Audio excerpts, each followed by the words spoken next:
नमस्कार, स्वागत आहे तुमचं आपल्या चॅनलवरती ज्याचं नाव आहे कमल गार्मेंट्स. आज थोडा वेगळ्या विषयावर बोलणार आहे मी. इतर वेळेला आपण बोलतो बिझनेस ग्रोथ बद्दल.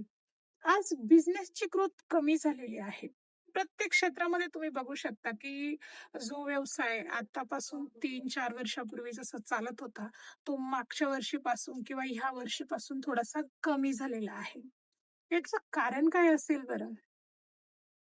म्हणजे बघा, हा व्हिडिओ मी बिलकुल स्क्रिप्टेड नाहीये किंवा त्याची कसलीही प्रकारची स्क्रिप्ट तयार केलेली नाहीये. मी रँडमली म्हणजे मला जे वाटतंय ते आज मी तुमच्यासोबत शेअर करणार आहे.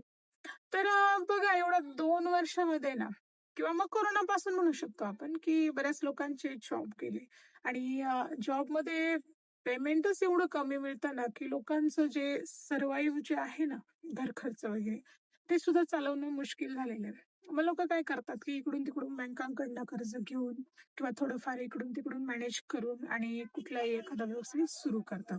आणि ते सुरू करतात ठीक आहे. त्यांच्या अपेक्षा असतात, की आपलाही व्यवसाय चालला पाहिजे. पण ज्यावेळेला एखाद्या मार्केटमध्ये नवीन शॉप येतं, त्यावेळेला आधीचे जे शॉप आहे, त्याचा जो सेल आहे तो कमी होतो. म्हणजे जे कस्टमर्स आहेत ते काय होतात, डिव्हाईड व्हायला लागतात. एक जरी प्रत्येकाचं ॲट 1-1, 2-2 कस्टमर्स तरी तुटतातच. मग अशाने काय होतं माहिती आहे का, नवीन लोकांचं पण भागत नाही आणि जुन्या लोकांचं पण. म्हणजे एक प्रकारचं कॉम्पिटिशन तयार झालेलं आहे कुठल्याही व्यवसायामध्ये. म्हणजे हे फक्त कापड व्यवसायाच्या बाबतीत नाहीये, तर ते इव्हन बऱ्याच म्हणजे सगळ्याच व्यवसायांमध्ये कॉम्पिटिशन वाढलेलं आहे. अजून एक महत्त्वाचं कारण सांगते, की जे मोठे दुकानदार असतात, ते जो माल आहे, ते मॅन्युफॅक्चररकडनं घेतात. आणि जे छोटे-मोठे दुकानदार असतात, ते काय करतात, की होलसेलर पकडतात. मग आता हे होलसेलर लोकं काय करतात, की ते देतात माल. परंतु त्यांचे रिटेलचे सुद्धा काउंटर असतात. फॉर एक्झाम्पल साडीचं एक्झाम्पल घेऊया, की साडीचे जे टेक्सटाईल मार्केटवाले आहेत किंवा होलसेलर लोकं आहेत, ते काय करतात, की दुकानदारालाही माल देतात आणि सिंगल पीस सुद्धा कस्टमरला प्रोव्हाईड करतात. मग आता मला सांगा, की ज्यांच्या आजूबाजूला होलसेलर्स आहे, टेक्सटाईल मार्केट्स आहे, त्यांचे शॉप कसे चालणार? त्यांचा सेल कसा होणार? जर जी वस्तू तुम्ही त्यांना देताय आणि तीच वस्तू त्यांना होलसेल रेटमध्ये तिथे मिळते, तर मग ते तिकडेच जाणार ना. मग आता सांगा, की ह्या लोकांकडनं आपण माल आणायचा. यांनी आपल्याला 6-6 पीस, 8-8 पीस, 12-12 पीसनी सेल करायचा आणि सेम जो पॅटर्न आहे, तो त्यांनी सिंगल पीसमध्ये सुद्धा विकायला सुरुवात केलेली आहे. आणि हेच मॅन्युफॅक्चरर लोकांनी सुद्धा स्टार्ट केलेलं आहे. मग आता इथे रिटेल काउंटरवरती त्याचा इतका बॅड इफेक्ट झालेला आहे ना, तर असं जर ठरवलं ना, खरंच रिक्वेस्ट करते, की जे होलसेलर आहेत, त्यांनी होलसेलमध्येच काम केलं पाहिजे. होलसेलचा अर्थ काय आहे, की जास्त क्वांटिटीमध्ये माल देणं. तुम्ही जर सिंगल क्वांटिटीमध्ये द्यायला लागले, तर मग आमच्यासारख्या दुकानदारांचं काय होणार? सो हे सुद्धा त्याच्यामागचं एक कारण आहे.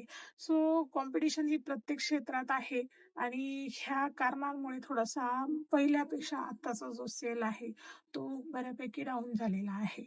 म्हणजे आपले काही स्वप्न असतात आपल्या व्यवसायात, की आपण पुढे जाऊन हे करू, ते करू, व्यवसायाची वाढ करू. आपण माल पण तेवढा प्रोव्हाईड करतो आणि माल सुद्धा आपण कोणत्या कंडिशनमध्ये आणलेला असतो ना, हे आपल्याला माहीत आणि जर तो माल दुकानात राहिला, तर आपल्याला येणारं टेन्शन सुद्धा हे वेगळं असतं. म्हणजे ही खरी आत्ताच्या व्यवसायाची परिस्थिती आहे. आणि पुढचं कारण एक असू शकतं, की ऑनलाईन. म्हणजे बघा, की जे लोक आहे ना, आता ऑनलाईनवरती बरेचसे गेलेले, ऑनलाईन सेलिंग. तिथे खर्च काही नसतो. घरातूनही केलं तरी होतं. सो मग ऑनलाईनमुळे सुद्धा बराचसा व्यवसाय कमी झालेला आहे. आता बघा बरेचसे छोटे-मोठे दुकानदार पण ऑनलाईन मीही ऑनलाईनचं करते. पण ऑफलाईनमुळे मला एवढा प्रॉडक्ट म्हणजे शो करण्यासाठी एवढा वेळ भेटत नाही.